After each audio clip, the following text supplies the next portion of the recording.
मोक्ष की विधि भी अन्यथा नहीं है, मोक्ष की विधि भी इसी तरह से है। संसार की विधि जिस तरह से है, मोक्ष की विधि भी उसी तरह से है। संसार का हर काम दो कारणों से होता है, तो मोक्ष का भी हर कार्य दो कारणों से होगा। न्याय व्यवस्था सब जगह एक समान लागू होती है, और इसी लिए आचार्य समंतभद्र महाराज कहते हैं, हे भगवान, आपके मत में जो मोक्ष है वो भी दोनों कारणों से ही मिलेगा, बाह्य कारण और अंतरंग कारण। मोक्ष जाने के लिए बाह्य कारण क्या चाहिए, बताओ? अगर हम मोक्ष की बात करें तो मोक्ष जाने के लिए तो बाह्य कारण क्या चाहिए, कम से कम शुरुआत तो करो, कहां से बोली लगाएं? क्या चाहिए? सबसे पहले तो चार गतियों में कौन सी गति का आदमी होना चाहिए? है मनुष्य गति का। समझ आ रहा है? मोक्ष जाने के लिए तीन गति के लोग तो बोले ही नहीं लगा सकते। योग्यता किसकी है? मनुष्य की। अब मनुष्य में भी कौन सा मनुष्य, भोग भूमि का कि कर्म भूमि का? तो बोली कौन लगाएगा? कर्म भूमि का, मैं जाऊंगा मोक्ष। समझ में आ रहा है? फिर कर्म भूमि के मनुष्य में भी कौन सा, कर्म भूमि में भी कौन से देश का मनुष्य प्रचुर मात्रा में जहां पर उसके भाव बनेंगे? क्या सुन रहे हो? अभी 2 दिन पहले कुछ विदेशी लोग आए समझ में आ रहा है? तो चर्चा होने लगी, तो कहने लगे कि आप लोग किस तरह से ये संत क्यों बन गए, साधु क्यों बन गए? समझ में आता ना? तो चर्चा में जब ये भाव आया उनके लिए, साधु क्यों बन गए, इसका उत्तर तो दे दिया, लेकिन फिर मैंने उनसे पूछ लिया कि तुम्हारी भी इच्छा है साधु बनने की कि नहीं? तुम भी बनना चाहते हो क्या? नहीं नहीं नहीं नहीं नहीं, no no no no no, it's a very hard task. समझ में आ रहा है ना? यानी ये मेरे से होने वाला नहीं है। आप सोचो कि इन विदेशियों के लिए सम्यक दर्शन भी प्राप्त करना कितनी कठिन बात है, मोक्ष की बात तो बहुत दूर की है। इनके लिए सम्यक रास्ता भी मिल जाना अपने आप में कठिन बात है। और ये विदेशी यहां पर आते हैं, यहां पर घूमते हैं, ढूंढते हैं, लेकिन कुछ लोग तो केवल घूमने आते हैं, कुछ लोग वास्तव में ज्ञान लेने भी आते हैं। तो जिनके अंदर कभी कोई ऐसा ज्ञान आ जाता है, तब कहीं संभावना बनती है कि हाँ, इनके अंदर कहीं कोई सम्यक दर्शन की प्राप्ति हो सकती है। सम्यक दर्शन की प्राप्ति की योग्यता अलग है और मोक्ष की प्राप्ति की योग्यता अलग है। मोक्ष की प्राप्ति के लिए आपको यह मनुष्य जीवन में, आर्य खंड में, जहां पर धर्म तीर्थ प्रवर्तन होता है, जहां तीर्थंकरों ने धर्म की देशना दी है और जहां के लोग धर्म को प्रिय मान करके उस धर्म की आराधना करते हैं, उन्हीं लोगों में यह योग्यता आती है जो मोक्ष पुरुषार्थ कर सके। तो जब इस मोक्ष पुरुषार्थ की बात आएगी तो मनुष्य आगे होगा। फिर मनुष्यों में इस भारत भूमि का मनुष्य आगे होगा, और भारत भूमि के मनुष्यों में भी और आगे चलेंगे तो आगे पीछे का क्रम तो कुछ ना कुछ होगा ही। तो पुरुष आगे होगा कि स्त्री आगे होगी? तो कौन आगे होगा? पुरुष आगे हो जाएगा। क्यों आगे हो जाएगा? क्योंकि मोक्ष जाने के लिए जिस शक्ति की आवश्यकता है, जिस शरीर के अंदर जो हड्डियां हैं उनकी जिस संगनन की आवश्यकता है, वो संगनन पुरुष में ही होता है, स्त्रियों में नहीं होता है। सुना? उस संगनन के साथ ही वह पुरुष ध्यान कर सकता है, ध्यान से कर्म को जलाने की वह ध्यानाग्नि उत्पन्न कर सकता है। यह पुरुषार्थ वह मनुष्य कर सकता है जिसके अंदर इस तरह की ये बाहरी योग्यताएं आ गई हों। तो ये सब क्या है?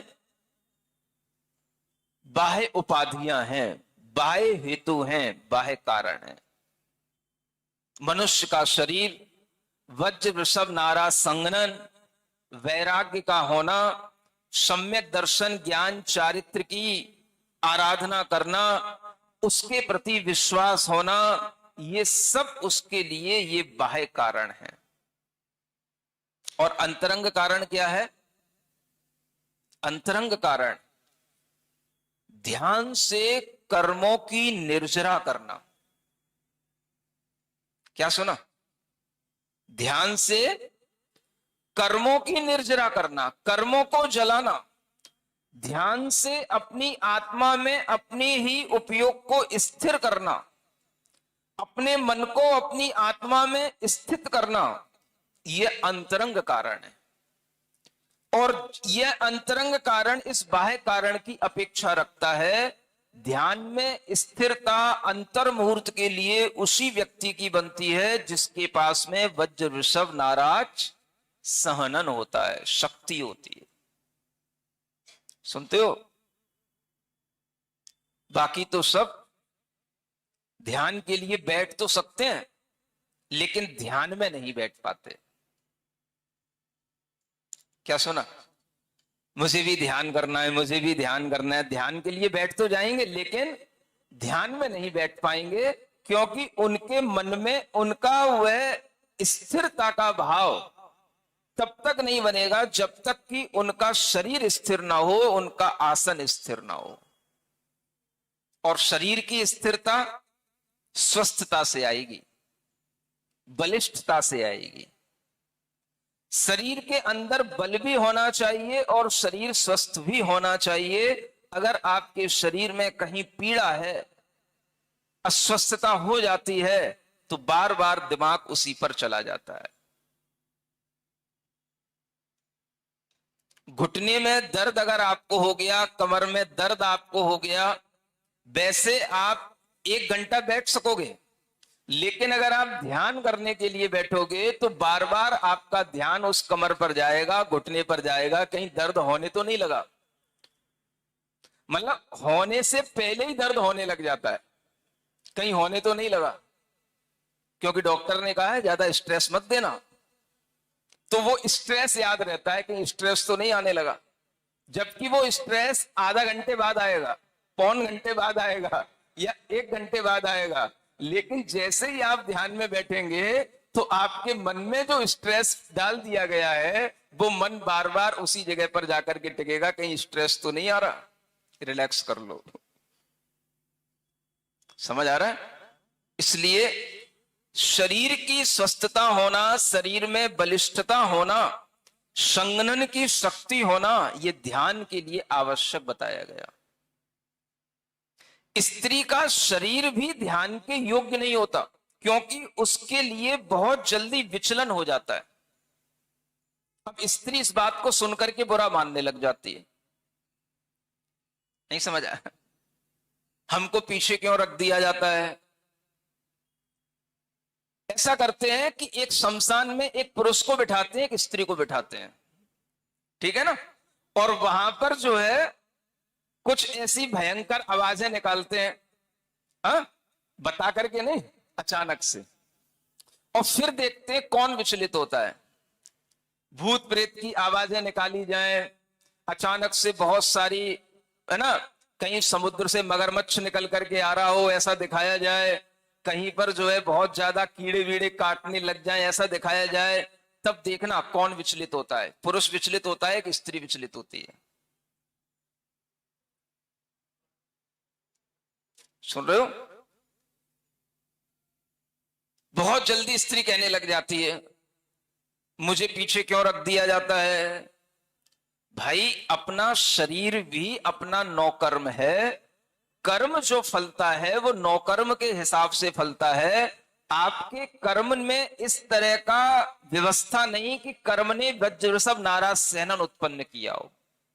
तो जिस शरीर में ऐसा सहनन नहीं होगा, उसमें कर्मों को नाश करने की भी शक्ति नहीं होगी। और इसी के कारण से वह स्त्री के लिए केवल ज्ञान की प्राप्ति नहीं होती, मोक्ष की प्राप्ति नहीं होती। यह अटल सिद्धांत तीर्थंकरों ने बताया।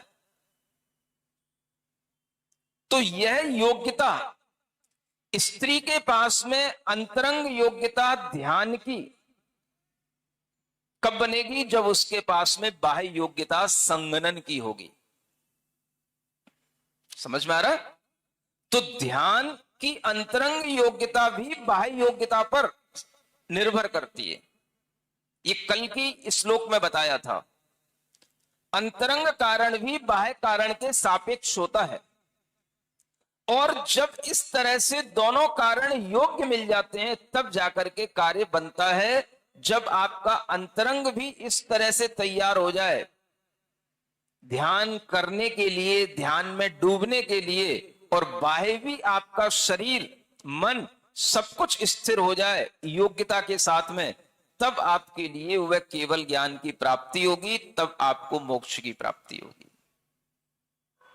तो कोई भी कार्य एक कारण से नहीं होता, दोनों कारणों से होते हैं। अगर हम विदेशियों को कितना भी समझाएं कि सम्यक दर्शन क्या होता है, तो उन्हें समझाने से सबकी समझ में आ जाए ये इम्पॉसिबल है।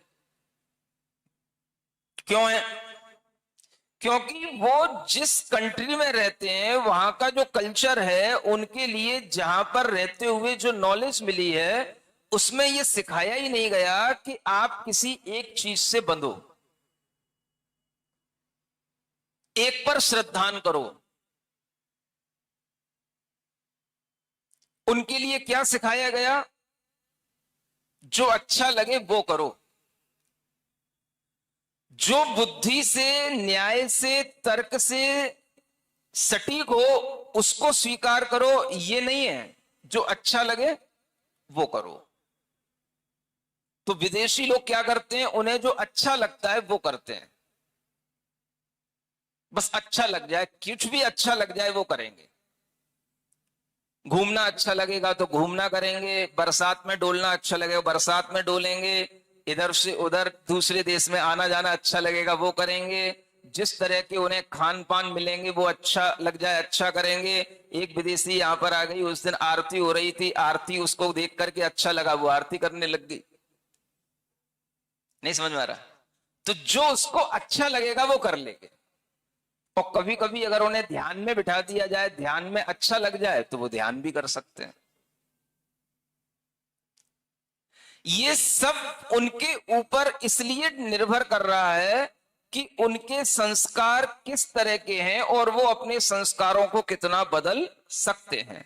अगर वो बदल सकते हैं तो उनके अंदर भी सम्यक दर्शन की संभावना पूरी रहती है। अगर उन्हें सिखाया जाए, समझाया जाए, अभ्यास कराया जाए तो वे लोग भी सम्यक दर्शन को प्राप्त कर सकते हैं।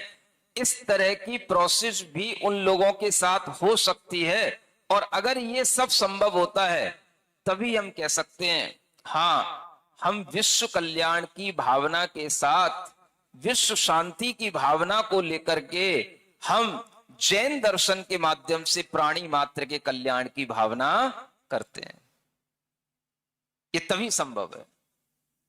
लेकिन इसके लिए भी आपको कहीं ना कहीं ये सीखना होगा, सोचना होगा कि उन्हें इंटरेस्ट कैसे आए। ज्यादातर विदेशी नॉनवेज करने वाले होते हैं, इंद्री के विषयों में लुप्त होते हैं। अब जिनका नॉनवेज का खान पान है, इंद्री के विषयों में जो लुप्त हैं, उनके लिए श्रद्धान आना, इन चीजों से बचना, ये अपने आप में बहुत कठिन काम हो जाता है। फिर भी समझाया जाता है, थोड़ा थोड़ा मान जाते हैं। जब वो विदेशी लोग आए तो उन्हें इतना भाव तो आ गया कि मैं हफ्ते में 2 दिन के लिए नॉनवेज छोड़ देता हूं। तो उन्होंने 2 दिन के लिए नॉनवेज छोड़ दिया। अब उनने छोड़ तो दिया, अगर उनका कोई डायरेक्ट कांटेक्ट बना रहे, उनका बार बार आना जाना बना रहे और उनसे किसी के माध्यम से वह संपर्क स्थापित रहे, तो वे 2 दिन की जगह कभी 4 दिन का भी छोड़ सकते हैं, कभी सप्ताह भर का भी छोड़ सकते हैं, कभी महीने भर का भी छोड़ सकते हैं, और अगर उन्हें माहौल दिया जाए तो वे वर्ष भर का भी छोड़ सकते हैं। नहीं समझ में आया? ये एक माहौल देने वाली बात है। कितना वो एडजस्ट कर सकते हैं और कितना उनके लिए आप एक एनवायरनमेंट क्रिएट कर सकते हैं। और इस तरह से अगर उनके अंदर कोई चेंज आता है तो ये ही प्राणी मात्र के उद्धार का एक बहुत बड़ा कार्य होता है। सुन रहे हो ना? तो आप क्या समझते हो? धर्म केवल जैनियों के ही मतलब का है, धर्म केवल जैनियों के ही कल्याण का है। ये कार्य कारण की व्यवस्थाएं केवल जैनियों के लिए हैं क्या? बताओ। कोई भी कार्य दुनिया का हो रहा है, आचार्य सार्वभौमिक तथ्य बता रहे हैं ना। कौन सा ऐसा न्याय है जो केवल जैनियों के लिए एप्लीकेबल हो और दूसरों के लिए ना हो? न्याय तो सबके लिए ही होता है भाई। घड़ा बन रहा है तो घड़ा जिस विधि से बनेगा हर कोई बनाएगा ना। रोटी बन रही है जिस विधि से बन रही है हर कोई बनाएगा ना। तो उसी तरीके से मोक्ष की प्राप्ति होगी, जिस किसी को भी होगी उसी विधि से होगी। अब उस विधि में जो लग जाए आगे, वो उस विधि के अनुसार चलेगा तो उसको प्राप्ति हो जाएगी। नहीं समझ आया? मान लो कोई ऐसा व्यक्ति है, पुरुष है, और वह पुरुष होकर के भी, मान लो चतुर्थ काल की बात करूं मैं, तो पुरुष होकर के भी वह मान लो मिलेच्छ खंड का पुरुष है। ऐसे भी मिलेच्छ खंड के जीव होते हैं। और वह मिलेच्छ खंड का पुरुष मुनि महाराज बन जाता है, दीक्षा ले लेता है। सुनते हो? तो उसको तो मोक्ष हो जाएगा। और आर्य खंड की महिला होगी जो भगवान के समोसरण में रहने वाली होगी, उसको मोक्ष नहीं होगा। अब बताओ कहां से पार्शियलिटी हो गई? नहीं समझ आया? ये कार्य कारण की व्यवस्था है, ये योग्यता की व्यवस्था है। तो जो योग्यता उस व्यक्ति में होगी तो उसके लिए ये नहीं है कि भाई तू दूसरी कंट्री का है, कि तू मिलेच्छ खंड का है, ऐसा कुछ नहीं है। व्यक्ति के अंदर, पुरुष के अंदर ही ये कर्म विज्ञान है कि वह वज्र वृषभ नाराज संगनन होगा। अगर उस संगनन के साथ में वह पुरुष किसी भी देश में उत्पन्न हुआ हो, अगर उसके अंदर सम्यक दर्शन की बात आ जाती है, वह सम्यक चारित्र धारण कर लेता है, तो वह उस क्षेत्र में उत्पन्न नहीं भी हुआ हो तो भी वह वहां से, उस क्षेत्र से मोक्ष जा सकता है, जिस क्षेत्र में मोक्ष की व्यवस्था है। लेकिन स्त्री अगर चतुर्थ काल में भी उत्पन्न हुई हो, लेकिन उसके लिए वज्र वृषभ नाराज संगनन नहीं मिलेगा, तो वह कभी भी मोक्ष नहीं जाएगी। और यह नियम है कि स्त्रियों को उत्कृष्ट संगनन की प्राप्ति होती नहीं है। तो यह कार्य कारण की व्यवस्था भी कर्म सिद्धांत के अनुसार ही आपको समझ में आएगी, क्योंकि कर्म कारण है और कर्म से प्राप्त होने वाला शरीर कार्य है। तो जिस तरह का हम कर्म करते हैं वही कार्य के रूप में हमारे सामने आता है। इसलिए यह कार्य कारण की व्यवस्था को ध्यान में रख करके जब आप मोक्ष की बात करेंगे तभी आपके लिए यह उपयुक्त होगा। और जब तक मोक्ष नहीं है तो आपके लिए यही भावना करनी जरूरी है, क्या इस पंचम काल में किसी को भी मोक्ष नहीं होता? चाहे स्त्री हो चाहे पुरुष हो, अभी बहुत अच्छा चांस है।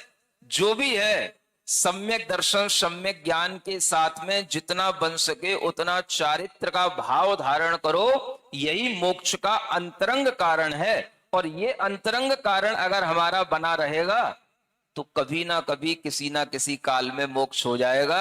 स्त्रियां हमेशा स्त्री होने के लिए अभिशप्त नहीं है कि हमेशा स्त्री स्त्री बनी रहे। अगले जन्मों में वह स्त्री पुरुष बनकर के मोक्ष की प्राप्ति कर लेगी। इसलिए वर्तमान में स्त्रियों को एक बात सोच करके नेगेटिविटी लाने की जरूरत ही नहीं है कि स्त्रियों का वर्तमान में मोक्ष नहीं होता तो कभी नहीं होगा। अभी नहीं होता, आगे सबका होगा। समझ आ रहा है? इसीलिए ये लाइनें लिखी गई, मोक्ष मिलेगा मिलता रहेगा, धर्म पलेगा फलता रहेगा, अहंकार तज कुटिल भाव तज, मन तुम सरल रहो, कुछ हो या ना हो मेरा मन दुर्बल ना हो, कुछ हो। मेरा मन दुर्बल ना हो, मेरा मन को दुर्बल करने की जरूरत नहीं है। निगेटिविटी आएगी तो मन दुर्बल हो जाएगा।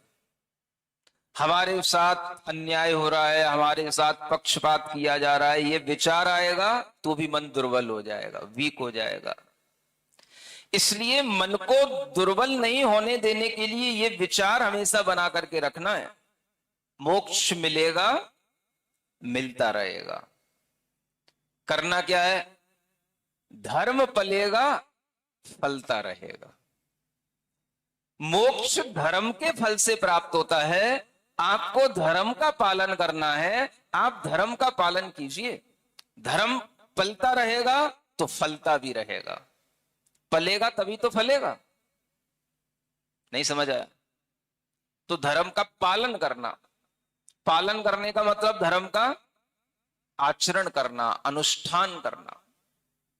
ये वर्षा योग का समय आपको कुछ धर्म करने के लिए मिलता है, पालन करने के लिए। सीखने और समझने की बात तो हम अन्य टाइम पे भी कर सकते हैं, लेकिन इस वर्षा योग में हमें कुछ ना कुछ ऐसी प्रैक्टिस करनी चाहिए जो हम अन्य समय पर ना कर सकते हो।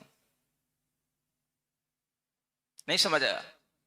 कुछ ऐसा करो जो हम और दूसरे सीजन में नहीं कर पाते, दूसरे टाइम पर नहीं कर पाते, लेकिन हम इस टाइम पर कर सकते हैं। क्या सुन रहे हो? श्रद्धांत तो आपका पक्का है, इसलिए आप बिल्कुल टाइम से आकर के यहां बैठ जाते हो, बिल्कुल पक्के आप भक्त हो। इसका मतलब ये तो निश्चित हो गया। ज्ञान आपका सम्यक ज्ञान बन ही रहा है, क्योंकि आपके लिए इतना आचार्य समंतभद्र का ज्ञान दिया जा रहा है, तो आपका सम्यक ज्ञान भी ठोस बन रहा है। ये भी पक्का हो गया। सुन रहे हो? अब कमी कहां है? बस सम्यक चारित्र की बात करते हैं तो तुम इधर उधर देखने लग जाते हो। नहीं समझे? उसको भी बढ़ाओ भाई। 4 महीने के लिए, 2 महीने के लिए, 1 महीने के लिए हम कुछ ऐसा करें, ऐसा संस्कार डालें जो हमारे कुछ भीतरी चारित्र की शुद्धि की करने, वृद्धि करने वाला हो। नहीं समझे? पहले भी आप लोगों ने किया ही था ना चातुर्मास में। कितने लोगों ने शुद्ध भोजन पान करने का नियम लिया था, कितने लोगों ने व्रत पालन करने का नियम